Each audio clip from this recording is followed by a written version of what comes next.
Pour la catégorie presse écrite et en ligne. Presse écrite, deuxième, le journal Iwachu 16/20. Le journal Iwachu est parmi les organes de presse primés dans le concours Prix Média édition 2020, c'est dans la catégorie presse écrite. C'est dans le cadre de la Journée internationale de la liberté de la presse, célébrée le 3 mai de chaque année. L'information comme bien public est le thème choisi cette année. Les journalistes sont confrontés à une fermeture des accès sur terrain comme aux sources d'information. Une étude montre une difficulté d'enquêter sur des sujets sensibles, a fait savoir Onésime Haroubounou, directeur de l'ABR, l'association burundaise des radiodiffuseurs. Reporters sans frontières a enregistré une dégradation flagrante de l'indicateur sur la question. Les journalistes sont confrontés à une fermeture des accès au terrain comme aux sources d'information du fait ou au prétexte de la crise sanitaire.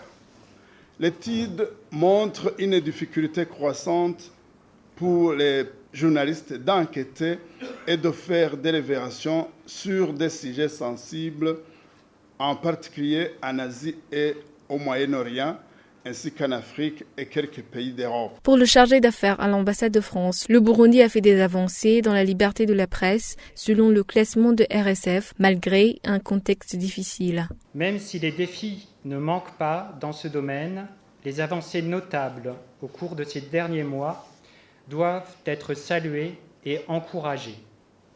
Ces progrès sont relevés par Reporters sans frontières, cela a été dit, qui, dans son classement mondial sur la liberté de la presse, édition 2021, atteste que le Burundi gagne 13 places par rapport à 2020. Ces progrès doivent autant aux gestes d'ouverture du nouveau gouvernement qu'au travail remarquable que vous-même, chers journalistes, accomplissez malgré un contexte parfois difficile.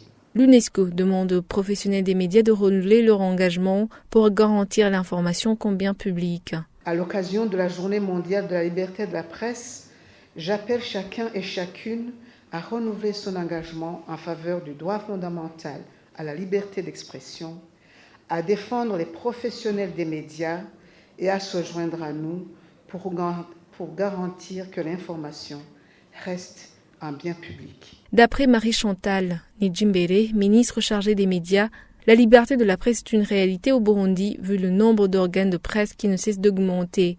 Selon lui, seules les conditions économiques sont à améliorer. Faisant passer notre pays de la 160e position en 2019 à la 147e position en 2020.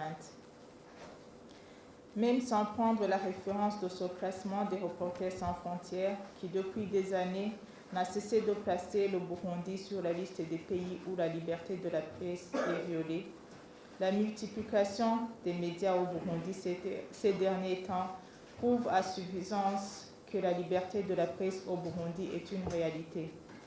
Nos amis journalistes doivent avoir la conscience éveillée et savoir que la liberté des médias n'est qu'une délégation de la liberté d'expression collective, fondement de la démocratie. N'observez donc pas au Burundi, chers journalistes, des informations contaminées. Les conditions économiques d'exercice de cette liberté restent seulement à améliorer. La radio Buunu et Isere FM ont également reçu des prix dans la catégorie radio. Pour la presse en ligne, Ineg et Rumuri ont décroché des prix dans le concours Prix Média édition 2020. Le thème était « Le rôle des médias dans le développement des secteurs promoteurs de la croissance économique ».